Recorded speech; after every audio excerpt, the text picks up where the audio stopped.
Le vieillissement de la population qui est aussi une obsession, vous allez le voir, pour de nombreux conservateurs américains. Là-bas, ils ont fondé le mouvement pronataliste.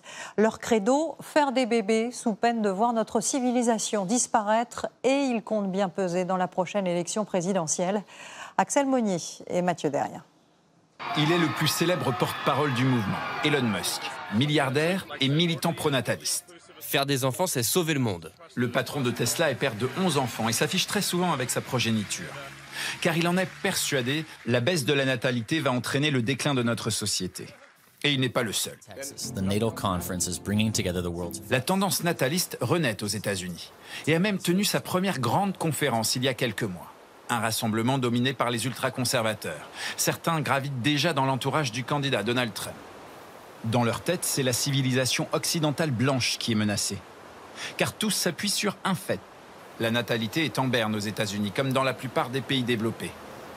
Et si vous allez poser la question sur un campus américain, vous n'y entendrez aucun projet de famille nombreuse. Je sais pas, peut-être 2. Aucun. Entre 0 et 2. Crise climatique, inflation, guerre. Chez les 18-34 ans américains, 20% ne veulent pas d'enfants et 30% ne sont pas sûrs d'en vouloir. Ici, avoir des enfants coûte très cher. Un jour, on m'a dit, il faudrait que tu choisisses, avoir des enfants ou une belle voiture. Je ne voudrais pas que mon enfant brûle à cause du réchauffement climatique, ni qu'il se retrouve sur un champ de bataille. Face à ce phénomène, Martin et Simone Collins veulent sauver la planète. Comment ? En faisant un maximum d'enfants. Ce couple de chefs d'entreprise de Pennsylvanie en a déjà 3, bientôt 4, et ils ne comptent pas s'arrêter là. Combien d'enfants voulez-vous ? Au moins 7. 7, 8, 9, 10. Autant qu'on pourra. Les Collins appartiennent à cette mouvance nataliste. Selon eux, les pays où l'on fait trop peu d'enfants courent tout droit vers l'extinction de leur population. Et ils en sont sûrs, l'enjeu démographique va bientôt devenir aussi pressant que la crise climatique. Les États-Unis, la France, le Royaume-Uni, aucun de ces pays ne pourra supporter de voir sa population s'effondrer. Ce ne sera pas le genre de crise où votre compte en banque diminue.